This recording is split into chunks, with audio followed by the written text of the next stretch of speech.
Hello everyone.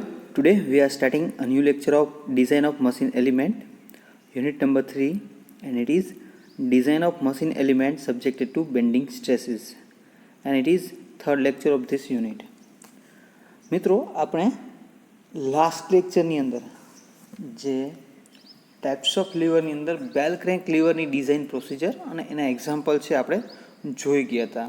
હવે આજના લેક્ચરની અંદર આપણે છે એ એક્ઝોસ્ટ વાલ્વ એટલે કે રોકર આર્મ જેને કહેવામાં આવે છે એ પ્રકારના લીવરની ડિઝાઇન જોશું, તેનું કન્સ્ટ્રક્શન જોશું અને એનું એક્ઝામ્પલ છે એ જોશું. ઓકે,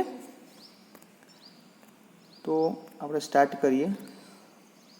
સૌપ્રથમ એક્ઝોસ્ટ વાલ્વ લીવર, બરાબર છે. આકૃતિમાં તમે જોઈ શકો છો જે આઈસી એન્જિન એટલે કે ઇન્ટરનલ કમ્બશન એન્જિન હોય છે એની અંદર જે સિલિન્ડર હેડની અંદર જે વાલ્વ હોય છે કે સક્શન અને એક્ઝોસ્ટ માટે, એ બંને વાલ્વને ઓપન અને ક્લોઝ કરવા માટે જે મિકેનિઝમ હોય છે એ આ મિકેનિઝમ છે, એટલે કે એક્ઝોસ્ટ વાલ્વ લીવર અથવા એને રોકર આર્મ પણ કહેવામાં આવે છે. તમે જોઈ શકો છો જે કેમ શાફ્ટ અથવા કેમ પ્રોફાઇલ આપણે થિયરી ઓફ મશીનની અંદર જોઈ ગયા છીએ, એના દ્વારા છે એ ઓપરેટ થાય છે અને તેની સાથે રોલર જોડેલું હોય છે અને બીજા છેડે છે એ ટેપેટ લગાવેલું હોય છે જે વાલ્વને ઓપન ક્લોઝ કરશે. બરાબર, કેમ પ્રોફાઇલની અંદર જે ઉપરવાળો ભાગ આવશે એ રીતે રોલર અપ થશે ને નીચેનો ભાગ છે ટેપેટવાળો ભાગ એ વાલ્વને દબાવશે એટલે વાલ્વ ઓપન થશે. નોર્મલ કન્ડિશનની અંદર વાલ્વ બંધ હોય છે. ઓકે, તો આને કહેવામાં આવે છે રોકર આર્મ. બરાબર, તો આકૃતિમાં અંદર તમે જોઈ શકો છો જે નીચેનો છેડો છે ત્યાં ટેપેટ લગાડેલું હોય છે, એટલે કે જ્યાં વાલ હશે, વાલની જે પાછળનો ભાગ છે તેની ઉપર ટેપેટ લગાવેલું હોય છે અને આ ટેપેટ છે આપણે એડજસ્ટ કરી શકીએ છીએ. ઘણીવાર આપણે જોયું છે કે નવી બાઇક લઈ આવીએ છીએ, પછી થોડા સમય પછી છે એ ટેપેટનો અવાજ આવવા માંડે છે, એટલે કે આપણે ટેપેટ સેટ કરાવવા જઈએ છીએ. તો એ આ ટેપેટનું સેટિંગ છે, મીન્સ કે જે વાલ્વનો પાછળનો ભાગનો હેડ છે ત્યાંથી ટેપેટ વચ્ચે થોડોક ગેપ રાખવામાં આવે છે કે હીટિંગ દ્વારા છે એ ગેપ છે ઓછો થતો જાય છે અથવા વધતો જાય છે. બરાબર, તો એને સેટ કરવામાં આવે છે. ત્યાં સેટ સ્ક્રૂ હશે એટલે ટેપેટની ઉપર તમે જોઈ શકો છો એક નટ આપેલી છે, એના દ્વારા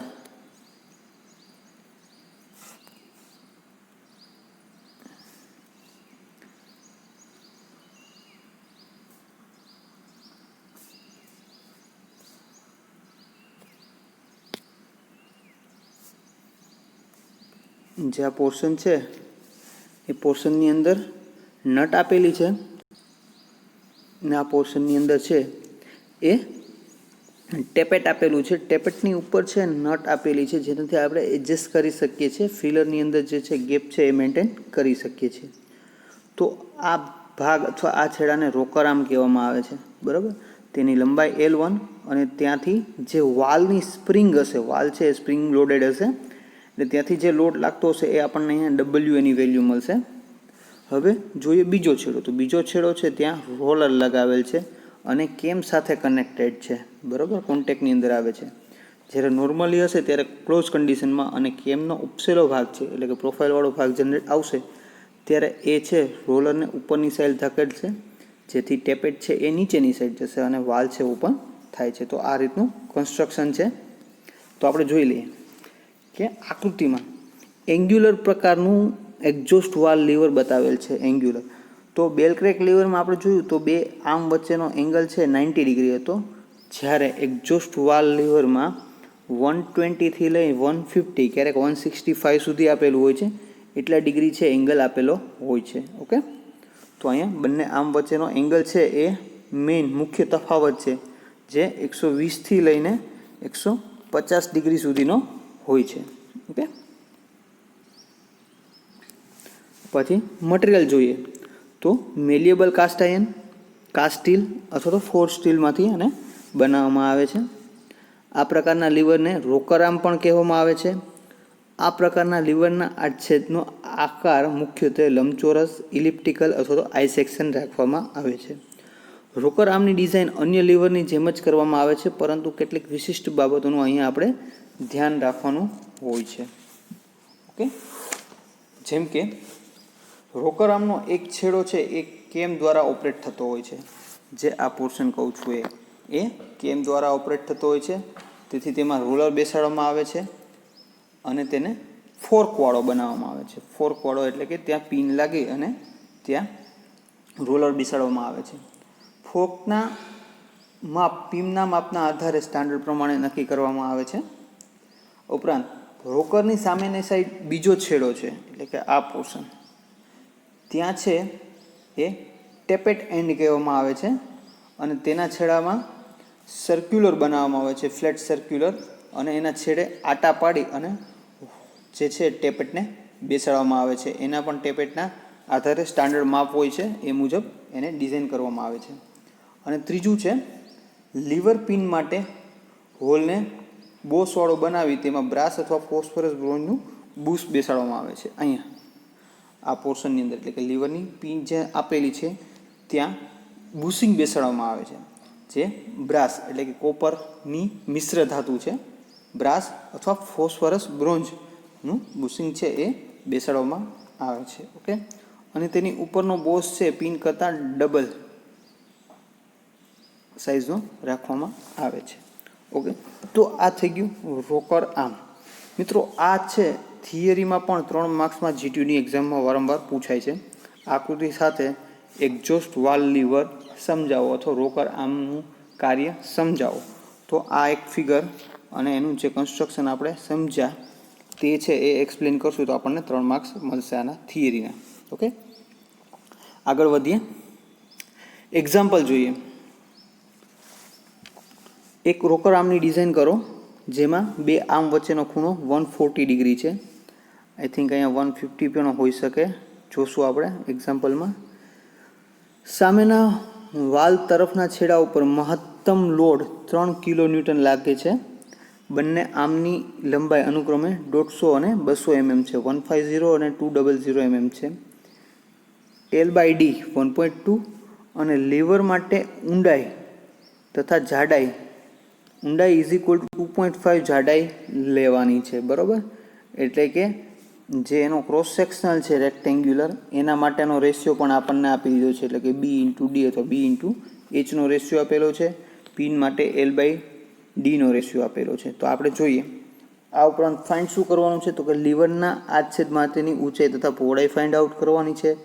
ફલ્ક્રમ પિનનો ડાયામીટર ફાઇન્ડ આઉટ કરવાનો છે. જેના માટે મટીરિયલ માટે અવેલેબલ સ્ટ્રેસીસ આપેલા છે. Sigma T 70 N/mm², tau 40 N/mm² અને PB એટલે કે બેરિંગ પ્રેશર છે એ 8 N/mm². અને પાછું યાદ તમને આપી દઉં, જ્યારે બેરિંગ પ્રેશર આપેલું છે સૌથી ઓછામાં ઓછું હશે બધા સ્ટ્રેસીસમાં તેને આપણે બેરિંગ પ્રેશર તરીકે લઈએ છીએ. ઓકે, તો સૌપ્રથમ આપણે ડેટા રિફાઇન કરશું. આપણને લોડ આપેલો છે. કેટલો આપેલો છે? જે છે 3 કિલો ન્યૂટન. તો આપણે એને ન્યૂટનમાં કન્વર્ટ કરશું તો 3000 એટલે 3000 ન્યૂટન થશે. L1 અને L2 આપેલા છે 150 mm અને 200. L ઇઝ ઇક્વલ ટુ શું આપ્યું તો કે 1.2 D અને H is equal two 2.5 B. જે રેશિયો આપેલો છે એમાંથી આપણે એક ટર્મને ફાઇન્ડ આઉટ કરતાં આપણને આ 2 માપ મળશે. ઓકે, તો હવે સૌ પ્રથમ આપણે શું કીધું છે તો કે લીવરની ડિઝાઇન કરતાં પહેલાં આપણને ખબર છે કે W/L1 અને P/L2 ને આપણે ઇક્વિવેલન્ટ કરશું એટલે જે અનનોન ટર્મ હશે આપણને મળી જશે. તો અહીંયા L1 L2 આપેલા છે, W આપેલા છે, P નથી આપેલું. તો આપણે સૌપ્રથમ એફર્ટ B ફાઇન્ડ આઉટ કરવા જોશે, જે આપણે આપવી પડે છે ક્યાં તો કે રોલરના છેડા ઉપર. ઓકે, તો આપણે જોઈએ. હા, અહીંયા એક ખાસ આપેલું છે થીટા. અહીંયા એ વસ્તુનું ધ્યાન રાખશું, જે થીટા આપેલો છે એ 180 માંથી બાદ કરીશું. શું કામ તો કે 90 કરતાં વધુ છે એના માટે. તો એક આ બેઝિક સ્ટેપ આપણે યાદ રાખશું. Theta is equal two 180 minus જે રોકર આર્મનો એંગલ છે એને બાદ કરશું એટલે આપણને મળશે 40. કેટલો? 40 અંશનો ખૂણો છે આપણે અહીંયા કેલ્ક્યુલેશનમાં યુઝ કરીશું. તો હવે આપણે સૌપ્રથમ એફર્ટ ફાઇન્ડ કરશું. તો એના માટે આપણે ઇક્વેશન લખીએ છીએ W/L1 is equal two P/L2. બરાબર, W આપણી પાસે છે 3000 × L1 150 × P/L2 200. તો અહીંયાથી આપણને એફર્ટ પી મળી જશે જે છે 2250 2250 ન્યૂટન. ઓકે, તો આપણને આપણી પાસે હવે બધી વસ્તુ થઈ ગઈ. ડબલ્યુ, પી, L1, L2 જે ચારે ચાર વસ્તુ જે જોઈએ છે આપણી પાસે થઈ ગઈ. તો આ સૌ પ્રથમ સ્ટેપ થશે. બીજું આપણે રિએક્શન ફાઇન્ડ આઉટ કરવું. તો રિએક્શન માટેનું જે ઇક્વેશન હતું એ ઇક્વેશન યુઝ કરશું. R is equal to under રૂટની અંદર W² plus P² plus 2WP into cos theta. Last એટલે કે બેલ ક્રેન્ક લીવરની અંદર આપણે આ ટર્મને 0 ગણી લીધું હતું, બરાબર ને? જ્યારે અહીંયા છે આપણને અહીંયા 40 ડિગ્રી છે એટલે આપણે અહીંયા આખું ટર્મ છે એ લખવું જોશે. તો આપણે જે ડેટા છે એ ફિલઅપ કરશું. 3000 નો સ્ક્વેર 2250 નો square into plus 2P into W into cos 40. તો અહીંયા આપણને રિએક્શન મળે છે 4940 ન્યૂટન, 4940 ન્યૂટન. ઓકે, તો અહીંયાથી આપણને રિએક્શન મળી જશે જે આપણું પહેલું સ્ટેપ છે. હવે લીવરની ડિઝાઇન કરવાની છે. લીવરની ડિઝાઇન, તો લીવરની ડિઝાઇન માટે આપણને શું આપેલું છે? તો કે પાછળ આપણે જોશું તો આપણને અહીંયા એક આપેલું છે કે ભાઈ H is equal two 2.5B લેવું. H is equal two 2.5B. તો આપણે અહીંયા જોઈએ છીએ કે ભાઈ આપણને બેન્ડિંગ મોમેન્ટ પહેલાં શું જરૂર પડશે? તો કે MB એટલે કે બેન્ડિંગ મોમેન્ટની જરૂર પડશે. ક્યાંથી મળશે? તો કે લોડ ઇન્ટુ ડિસ્ટન્સ, કોઈ પણ સાઈડ W ઇન્ટુ L1 લઈ લ્યો અથવા તો P ઇન્ટુ L2 લઈ લ્યો. તો બંનેમાં આપણને સરખું મળશે. તો અહીંયા W 3000 ઇન્ટુ L1 150 એટલે કે 4 ટાઈમ્સ 0 ન્યૂટન ઇન્ટુ MM આપણને બેન્ડિંગ મોમેન્ટ મળે છે. હવે બેન્ડિંગ મોમેન્ટ છે આપણે બેઝિક જે બેન્ડિંગ સ્ટ્રેસનું ઇક્વેશન છે એમાં મૂકશું. MB by I is equal to sigma B by Y, પણ I by Y is equal to Z થશે એટલે MB is equal to Z into sigma B. તો અહીંયાથી આપણે ઝેડના કરતાં બનાવશું તો આપણને મળશે Z is equal to MB by sigma B. તો MB આપણી પાસે છે, સિગ્મા B છે, sigma B is equal to sigma T. બરાબર, બેન્ડિંગ સ્ટ્રેસ અથવા ટેન્સાઇલ સ્ટ્રેસ એક જ લેવામાં આવે છે. તો આપણે અહીંયા 70 મૂકશું. MM³ આપણને આન્સર મળશે, જે મળશે આપણને ઝેડનો આન્સર મળશે. તો હવે અહીંયા ઝેડ માટે આપણે રેક્ટેન્ગ્યુલર ક્રોસ સેક્શન લેવાનું છે. શું લેવાનું છે? રેક્ટેન્ગ્યુલર છે એ ક્રોસ સેક્શન લેવાનું છે, મીન્સ કે આ રીતનું. અને એમાંય આપણને જે સ્ટાન્ડર્ડ ડાયમેન્શન છે એને રેશિયો આપેલો છે કે ભાઈ B અને H. તો H કેટલો છે? તો કે H is equal two 2.5B આપેલો છે. H is equal two 2.5B. અહીંયા આપણે જોઈએ છીએ H is equal two 2.5B આપેલો છે. તો આપણે અહીંયા સીધું રેક્ટેન્ગ્યુલર માટે ઝેડનું ઇક્વેશન છે BH² બાય 6. BH² બાય 6, બરાબર. તો એમાં આપણે વેલ્યુ પુટઅપ કરી છે 1/6B ઇન્ટુ Hની જગ્યાએ 2.5B સ્ક્વેર મૂકશું, બરાબર. શું કામ?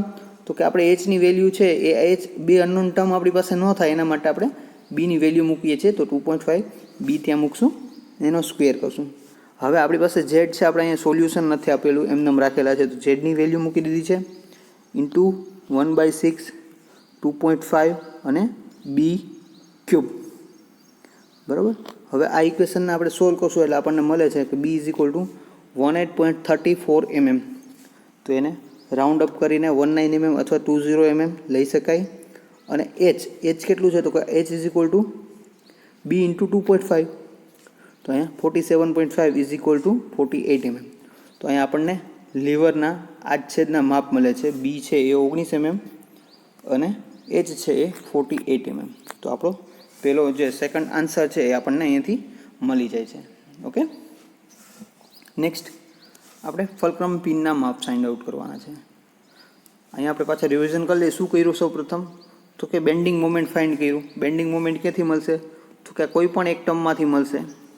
ફોર્સ ઇન્ટુ ડિસ્ટન્સ એટલે કે W ઇન્ટુ L1 અથવા તો P ઇન્ટુ L2 કોઈ પણ કિંમત લઈ અને આપણે MB ફાઇન્ડ આઉટ કરી શકીએ છીએ. તો MB is equal to newton into MM માં મળશે. હવે બેન્ડિંગનું મૂળભૂત ઇક્વેશન છે MB by I is equal to sigma B by Y. તો આ ઇક્વેશનને આપણે MBને કરતાં બનાવીએ તો શું થશે? તો કે MB is equal to I by Y into sigma B. આ રીતે બને છે. પણ આઈ બાય વાય આપણને ખબર છે કે I by Y is equal to શું થાય છે તો કે ઝેડ. તો આપણે અહીંયા સીધો એ યુઝ કરેલો છે, M B is equal to Z into sigma B. હવે એમાંથી આપણે ઝેડને કરતાં બનાવી દઈશું, કામ તો કે ઝેડ આપણે ફાઇન્ડ આઉટ કરવાની છે એની વેલ્યુ. એમ બી બેન્ડિંગ મોમેન્ટ આપણને અહીંયા મળેલું છે, સિગ્મા બી સ્ટ્રેસ આપેલો છે, એટલે ઝેડની વેલ્યુ મળી જશે. અને ઝેડનું ઇક્વેશન છે આપણને ક્રોસ સેક્શન એરિયા રેક્ટેન્ગ્યુલર આપેલો છે, તો એનું ઇક્વેશન આપણે અહીંયા મૂક્યું અને એની અંદર બધા ડાયમેન્શન છે આપણે એપ્લાય કર્યા, તો આપણને એના બંને આન્સર છે એ મળી ગયા છે. ઓકે, નેક્સ્ટ આપણે જોઈએ ફલ્ક્રમ પિનની ડિઝાઇન. બરાબર, આપણી પાસે આ રિએક્શન મળી ગયું છે. તો ફલ્ક્રમ પિન માટે આપણને એક બીજું એક એઝપ્શન આપેલું છે કે L is equal to 1.2 D લેવાનું છે. બરાબર, તો હવે સૌપ્રથમ આપણે બેરિંગ ફેલિયર લઈએ. બેરિંગ ફેલિયર તો R is equal to L into D into PB.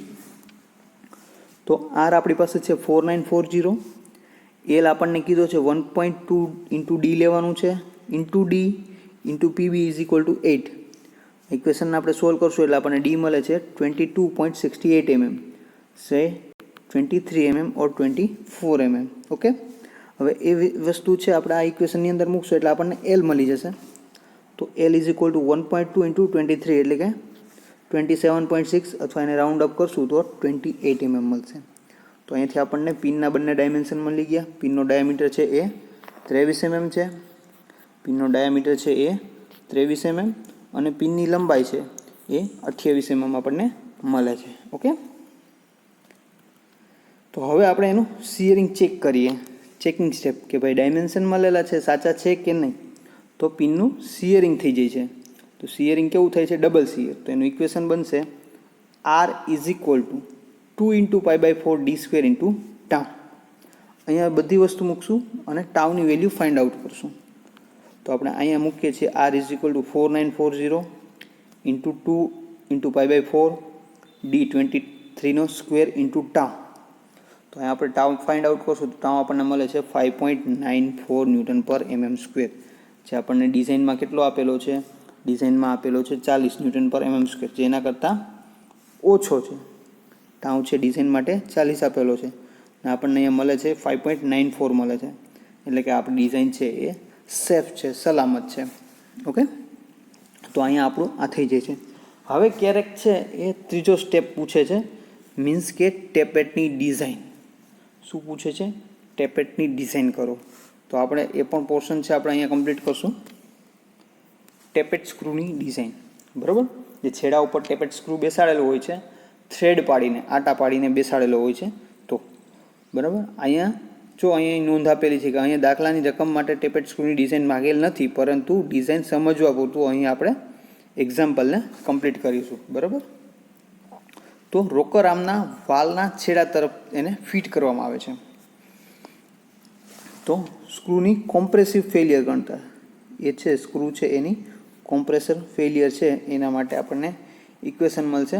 Compressive છે ડબલ્યુ, જ્યાં લોડ લાગે છે એ W into pi by 4 DC square into sigma C. Compressive failure છે એટલા માટે. હવે ડીસી છે એ કોર ડાયામીટર છે. આપણે ટાઈપ્સ ઓફ થ્રેડ ભણી ગયા, એની અંદર એના એલિમેન્ટ ભણી ગયા, તો એની અંદર આપણને ખબર હતો મીન ડાયામીટર અથવા કોર ડાયામીટર છે એ ડીસી લઈએ છીએ, અથવા તો રૂટ ડાયામીટર. જો અહીં લખેલું છે ડીસી છે રૂટ ડાયામીટર છે, સિગ્મા સી છે મટીરિયલ માટેનો અવેલેબલ કોમ્પ્રેસિવ સ્ટ્રેસ છે, જે એમએસ માટે 80 ન્યૂટન પર mm છે. અહીંયા ધારેલો છે, આપેલો નથી રકમમાં, એટલા માટે. તો આપણે અહીંયા ડબલ્યુ આપણને આપેલું છે 3000 pi by 4 DC square into 80. તો અહીંથી આપણને ડીસી મળે છે 6.91. તો આપણને ખબર છે કે ભાઈ ડીસી માટે સ્ટાન્ડર્ડ જે આપણે થ્રેડ યુઝ કરીએ છીએ મેટ્રિક થ્રેડ, એના માટે શું હોય તો કે એ છે 0.85 ઇન્ટુ ડી હોય છે. કેટલું હોય છે? 0.85 ઇન્ટુ ડી. તો આપણને ડીસી મળી ગયો, તો અહીંથી આપણે ડી ફાઇન્ડ આઉટ કરશું. ડીસી છે 6.75, સોરી ડીસી છે આપણને 6.91 મળેલું છે. તો ડીસી ઇન્ટુ ડી કરશું એટલે ડી આપણને મળશે 6.75. બરાબર, અને D is equal to 8 mm. Answer મૂકશું, સોરી અહીંયા આનું જે સોલ્યુશન આપશો અહીંયા ખોટું આપેલું છે, સ્ટાન્ડર્ડ માપ આપેલું છે. આપણને વેલ્યુ આટલી મળેલી છે 6.91, પણ એની આસપાસની જે સ્ટાન્ડર્ડ રેન્જ આવે છે એ છે 6.75 mm, એટલે સ્ટાન્ડર્ડાઇઝ લીધેલી છે. એને લીધે આપણને ડી મળે છે 8 mm. અને અહીંયા પીચ આપણે ધારીએ છીએ કે ભાઈ એની અંદર જે આટા છે એની પીચ કેટલી છે, તો કે 1.25 mm પીચ લઈએ છીએ. અને હવે એની લંબાઈ જે સ્ટાન્ડર્ડ લેવામાં આવે છે L × 2D, એટલે કે 8 × 16, બરાબર. જે 16 mm ની લંબાઈ, ટેપેટની લંબાઈ 16 mm થશે, ટેપેટનો ડાયામીટર 8 mm થશે, બરાબર. 6.5 એટલા કોરના આટા છે જે અહીંયા થ્રેડિંગ આપવામાં આવશે એ, અને એની લંબાઈ છે એ L લંબાઈ છે. આ ડાયામીટર D, અંદરનો ડાયામીટર DC, બરાબર. તો થઈ ગયા બધા ડાયમેન્શન આપણી પાસે. પીચ કેટલી આપેલી છે, તો કે પીચ છે એ સ્ટાન્ડર્ડ આપણે 1.25 mm લીધેલી છે. તો આ રીતે આપણે એની સ્ક્રૂની ડિઝાઇન પણ કરી શકીએ છીએ, અથવા ટેપેટની ડિઝાઇન પણ કરી શકીએ છીએ.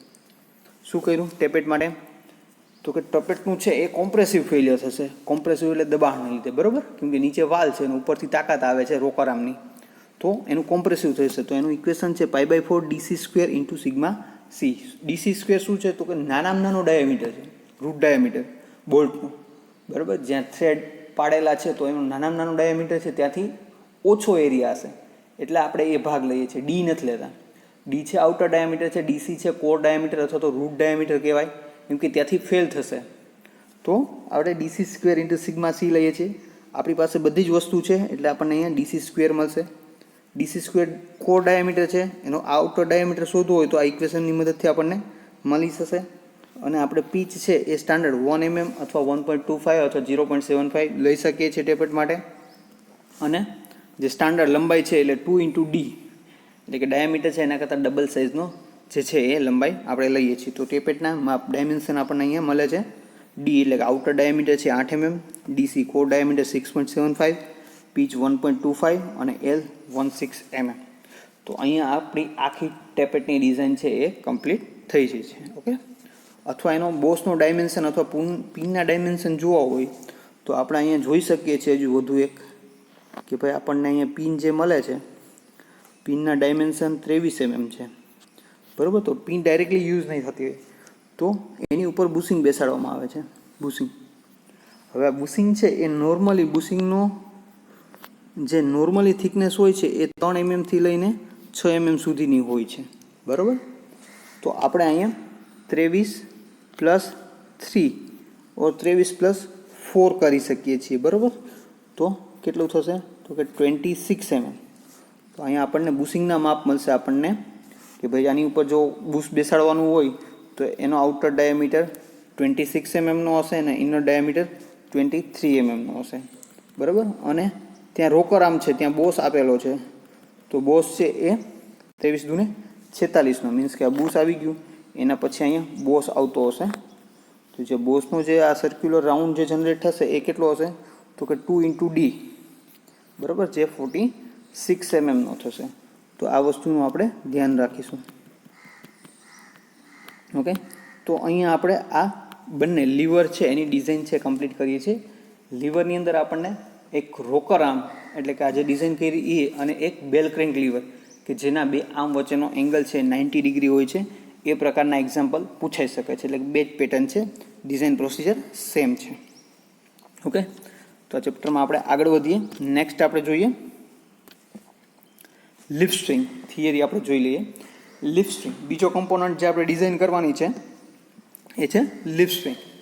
તો લિપ સ્ટ્રિંગ છે એ ઓટોમોબાઈલ તો વ્હીકલ કહીએ તેના હેવી વ્હીકલના પાછળના વ્હીલ ઉપર તમને જોવા મળે છે. મીન્સ કે ટ્રક છે, બસ છે હેવી, તો એના પાછળના વ્હીલ ઉપર લિપ સ્પ્રિંગ લગાવેલી હોય છે જે શોક એબ્ઝોર્બર તરીકે કાર્ય કરે છે. તો આપણે એના વિશે ચર્ચા કરી જોઈએ શું છે એ. તો કે જુદી જુદી લંબાઈવાળી તથા સમાન પહોળાઈવાળી ફ્લેટ પટ્ટીઓ ભેગી કરી આ બધી પટ્ટીઓને એકસાથે ક્લેમ કરી બનાવવામાં આવતી સ્પ્રિંગને લેમિનેટેડ સ્પ્રિંગ અથવા તો લિપ સ્પ્રિંગ કહેવામાં આવે છે. શું કીધું, લંબાઈ અલગ અલગ છે, બરાબર. એની લંબાઈ છે એ અલગ અલગ હશે, પરંતુ પહોળાઈ અને થિકનેસ છે સરખી હોય છે. અને એ બધી જે અલગ અલગ પટ્ટીઓ છે એ બેન્ડ કરીને એને ક્લિપથી જોઈન્ટ કરવામાં આવે છે, અને બેન્ડ કરેલી રાખે છે. એની ઉપર લોડ લાગતા એ સ્ટ્રેટ થશે, બરાબર. એની ઉપર લોડ લાગશે નીચેથી, સ્પીડ બ્રેકર આવશે અથવા કોઈ પણ ખાડો આવશે ત્યારે શું થશે, એ સ્ટ્રેટ થવાનું ટ્રાય કરે છે.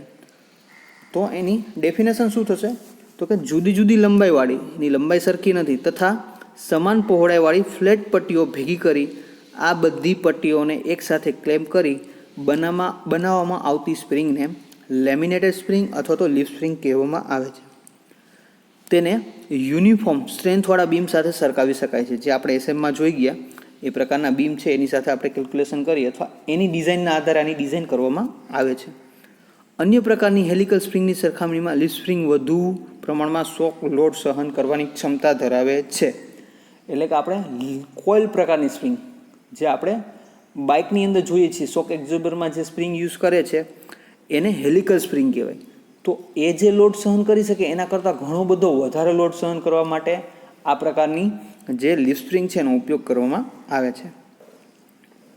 તથા તેના છેડા ગાઇડેડ હોવાથી તે એક સ્ટ્રક્ચરલ મેમ્બર તરીકે કામ કરે છે. બરાબર, તમને કીધું એ પ્રમાણે એ બેન્ડ વાળેલા હશે અને લોડ લાગતા એ શું થશે તો કે એને લોડ લાગશે એટલે એ સ્ટ્રેટ થશે એટલે કે એની લંબાઈમાં વધારો અથવા ઘટાડો થતો રહે છે. તો એની ઉપર જે બ્રેકેટ લગાવેલા હોય છે એ બ્રેકેટ છે એ મૂવેબલ હોય છે. શું હોય? મૂવેબલ હોય છે કે જેથી લંબાઈમાં જે ચેન્જીસ થાય છે તો એ સહન કરી શકે. તો એટલા માટે એને સ્ટ્રક્ચરલ મેમ્બર તરીકે પણ યુઝ કરવામાં આવે છે. આ પ્રકારની સ્પ્રિંગની એફિશિયન્સી વધુ હોય છે. સ્પ્રિંગની પટ્ટીઓ શરૂઆતથી વાળેલી રાખવામાં આવે છે તથા જ્યારે તેના ઉપર લોડ લાગે છે ત્યારે તે સીધી થાય છે. તે રીતે તેની એસેમ્બલી કરવામાં આવે છે. ઓકે, તો આને કહેવામાં આવે છે લીફ સ્પ્રિંગ. જોઈએ આપણે એની ડિઝાઇન અથવા એની ફિગર. બરાબર, જીટીયુનો આ ચેપ્ટરનો બીજો થિયરી ક્વેશ્ચન છે કે લીફ સ્પ્રિંગ આકૃતિ સાથે દર્શાવો. તો 3 અથવા 4 માર્ક્સ માટે આ ફિગર આપણે ડ્રો કરવાની રહેશે. બરાબર, સમજાવીએ છીએ આપણે. સૌપ્રથમ 2 વાળેલા હૂકવાળી પટ્ટી છે જેને કહેવામાં આવે છે માસ્ટર લીફ. બરાબર, જેની લંબાઈ મેક્સિમમ હોય છે અને જેની અંદર આઈ આ પોર્શન છે જે વાળેલો પોર્શન એને આઈ કહેવામાં આવે છે એ હોય છે. એ હૂકની અંદર અથવા બ્રેકેટની અંદર લગાવી અને ત્યાંથી ક્લેમ્પ કરવામાં આવે છે. બરાબર, એની નીચે બીજી પટ્ટી છે જેને ફૂલ લેન્થ લીવ્સ કહેવામાં આવે છે. એટલે પૂરી લંબાઈ ધરાવતી પટ્ટી કહેવામાં આવે છે. પહેલી પટ્ટી છે એને માસ્ટર લીફ કહેશું આપણે, જે વાળેલી છે. સેકન્ડ છે ફૂલ લીવ્સ છે અને એના પછીની હશે એને ગ્રેજ્યુઅલ લીવ્સ કહેવામાં આવે છે. બરાબર, જેની લંબાઈ ઘટતી જશે. તમે જોઈ શકો છો ધીરે ધીરે છે એની લંબાઈ ઘટતી જાય છે. તો આ પટ્ટીઓને ભેગા કરવા માટે અહીંયા ક્લિપ મારેલી છે, રિબાઉન્ડ ક્લિપ. બરાબર, અને વચ્ચે જે બધી પટ્ટીઓ ભેગી થાય છે ત્યાં તમે જોઈ શકો છો એક સેન્ટ્રલ બોર્ડ છે. આ એક જે દેખાય છે એ સેન્ટ્રલ બોલ્ટ છે. મીન્સ કે હોલ પાડી અને બધાને એકસાથે બોલ્ટિંગથી કનેક્ટ કરેલ છે. આ ઉપરાંત છે એ ત્યાં 2 યુ બોલ્ટ લગાવેલા છે. આ રીતનું આખું બ્રેકેટ બનાવી અને અહીંયાથી અહીંયા યુ બોલ્ટ તમે જોઈ શકો છો. યુ બોલ્ટ છે એ આ રીતના બોલ્ટ હોય છે. બરાબર, આ રીતના. અને અહીંયા એના છેડે આટા હોય છે, ત્યાં નટ આપણે લગાવી અને એનો વર્ક કરી શકીએ છીએ. તો 2 યુ બોલ્ટનો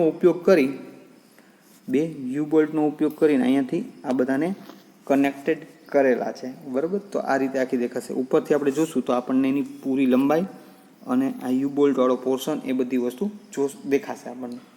બીજી વસ્તુ જોઈએ તો કે સ્પ્રિંગની લંબાઈ છે એ આખી લંબાઈને 2L કહેવામાં આવે છે. બરાબર, 2L. સેકન્ડ, સ્મોલ એલ કેને કહેવામાં આવે છે તો કે જે 2 યુ બોલ્ટ વચ્ચેનું જે ડિસ્ટન્સ છે એને સ્મોલ એલ કહેવામાં આવે છે. બરાબર, અહીં નીચેથી લોડ લાગશે. લોડ કેટલો લાગશે તો કે 2P જેટલો લાગતો હોય છે. 2P ડબલ, અહીંયા 2L અને અહીંયા 2P. સમજાવું છું એવું શું કામ હોય છે. ઓકે, તો આપણે બધા જ કમ્પોનન્ટ જોઈ ગયા. સૌપ્રથમ પટ્ટી છે એને આપણે માસ્ટર લીવ્સ કહીએ છીએ. પછી સેકન્ડ હશે તે ફૂલ લેન્થ લીવ્સ અને પછી ગ્રેજ્યુઅલ લીવ્સ. નીચે વચ્ચે સેન્ટર બોલ્ટ અને યુ બોલ્ટથી ક્લેમ્પ કરેલું છે. કેમ્બર શું છે તો કે જે આઈ છે એમાંથી સેન્ટર લાઈન આપણે ડ્રો કરીએ અને ત્યાંથી લઈ અને જે યુ બોલ્ટ છે અથવા તો જે બ્રેકેટ લગાવેલું છે એની વચ્ચેનું જે લંબ ડિસ્ટન્સ છે એને કેમ્બર કહેવામાં આવે છે. બરાબર, જે શું છે તો કે મેક્સિમમ ડિફ્લેક્શન દેખાડે છે. મીન્સ કે આની ઉપર જે લોડ લાગશે તો એ એટલી સ્ટ્રેટ થઈ શકે એટલી રેડિયસ આપેલી હોય છે. ઓકે, તો આ થઈ ગઈ લીફ સ્પ્રિંગ. તો આ છે તમને 3 માર્ક્સમાં જીટીયુની એક્ઝામ માટે પૂછાઈ શકે છે. હવે આપણે આને એક સ્ટ્રક્ચરલ મેમ્બર તરીકે એટલે કે બીમ તરીકે લઈએ છીએ. તો આપણે ડિઝાઇન કરતી વખતે શું કરશું તો કે આ રીતે અડધા પોર્શનને જ આપણે ધ્યાનમાં લઈ અને ડિઝાઇન કરવામાં આવે છે. બરાબર, તો શું થઈ જશે તો કે અહીંયા 2L હતો એની જગ્યાએ શું થઈ જશે, તો કે આટલા ભાગને આપણે L કહેશું. જે લોડ લાગતો તો અહીંયા 2P ની જગ્યાએ P લઈ લેશું, બરાબર. અને જો યુ બોલ્ટ આની અંદર બે પોર્શન છે, ક્યારેક યુ બોલ્ટ ન આપેલા હોય, સેન્ટર બોલ્ટથી જ ખાલી લગાવેલું હોય, અને સેકન્ડ કન્ડિશનમાં યુ બોલ્ટ આપેલા હોય. જો યુ બોલ્ટ લગાવેલા હોય તો આપણી લંબાઈ છે એમાં શું થશે, તો કે ફિક્સ અહીંયાથી થઈ જશે. એટલે કે આપણી લંબાઈ છે એની અંદર ઘટાડો આવશે, L minus small l by 2, બરાબર છે. આટલો પોર્શન છે એ ફિક્સ થઈ જશે, બરાબર. ફ્રી પોર્શન છે આપણે એની લંબાઈ જોઈએ છીએ, જ્યાંથી ફિક્સ કરીએ છીએ ત્યાંથી. જો એક જ સેન્ટર બોલ્ટ લગાવેલો હોય તો આપણી લંબાઈ આટલી થઈ જશે, પણ સેન્ટર બોલ્ટ નહીં યુ બોલ્ટ આપેલો હોય તો આપણી લંબાઈ આટલી થઈ જશે. તો આપણે આ લંબાઈ છે ફાઇન્ડ આઉટ કરવાની થશે. તો એ કેટલી હશે, તો કે L માઇનસ આ small l by 2, small l by 2 છે આપણી લંબાઈ થઈ જશે. ઓકે, તો એના માટે છે, એટલે કે આ લંબાઈ છે એ, જો સ્પ્રિંગની લંબાઈ આપેલી હશે 2L આપેલી હશે તો આપણે ડિઝાઇનમાં ધ્યાન રાખશું, એને L કરવાની. લોડ આપેલો હશે 2P હશે, એનો અડધો કરવાનો. અને જો યુ બોલ્ટ અને એની પહોળાઈ આપેલી હોય તો સ્મોલ l છે એને અડધો કરી અને Lમાંથી આપણે બાદ કરીશું. ઓકે, તો આ થઈ ગઈ લિપ સ્પ્રિંગ. જોઈએ લિપ સ્પ્રિંગના પ્રકાર. તો લિપ સ્પ્રિંગના મુખ્ય 3 પ્રકાર છે. એક કેન્ટિલીવર ટાઈપ, સેમી ઇલિપ્ટિકલ અને ફૂલ ઇલિપ્ટિકલ. સેમી ઇલિપ્ટિકલ આપણે ઓટોમોબાઈલની અંદર જોઈએ છીએ. આ તમે કદાચ ઘોડાગાડીની અંદર તમને આ પ્રકારની ફૂલ ઇલિપ્ટિકલ લીવ્સ છે જોવા મળે. બંને સેમી ઇલિપ્ટિકલ છે એ બંને ઓપોઝિટ દિશામાં રાખી અને રાખવામાં આવે છે જ્યારે વધારે લોડ લાગતો હોય ત્યારે. તો આ 3 પ્રકારની મુખ્ય છે એ લિપ સ્પ્રિંગ હોય છે. જોઈએ કેન્ટિલીવર અથવા 1/4 ઇલિપ્ટિકલ સ્પ્રિંગ. બધા છેડા છે એકસાથે ભેગા કરીને ક્લેમ્પ કરેલા છે, કેન્ટિલીવર બીમની જેમ વર્ક કરે છે, એટલા માટે એનું નામ આપેલું છે. Semi elliptical leaf spring, carriage spring પણ કહેવામાં આવે છે, અને full elliptical leaf spring. Next આપણે જોઈએ એપ્લિકેશન ઓફ સ્પ્રિંગ. સ્પ્રિંગનો ઉપયોગ શું છે, તો કે ઓટોમોબાઈલ વાહનોમાં, ટ્રક, બસ, કાર વગેરે વાહનોમાં ચેસિસ સાથે, રેલવે તથા રેલવે વેગન તથા પેસેન્જર ટ્રેનના કેરેજના ચેસિસ સાથે, કેટલાક મશીનો જેવા કે પાવર હેમરમાં શોક એબ્ઝોર્બર તરીકે, અને અર્થ મૂવિંગ તથા હેવી મશીનરીના સ્ટ્રક્ચરમાં એ જગ્યાએ આનો ઉપયોગ છે એ કરવામાં આવે છે. ઓકે, તો મિત્રો આપણે આજનો લેક્ચર છે અહીંયા સુધી રાખીએ. નેક્સ્ટ લેક્ચરની અંદર આપણે જે સ્પ્રિંગ મટીરિયલ અથવા સ્પ્રિંગની ડિઝાઇન પ્રોસિજર છે એના વિશે જોશું, અને એને રિલેટેડ એના ફેલિયર ઇક્વેશન અને ફેલિયર ઇક્વેશન પછી તેના એક્ઝામ્પલ છે એ ફાઇનલી આપણે કમ્પ્લીટ કરશું અને આ ચેપ્ટર ઓવર કરીશું. Okay, thank you.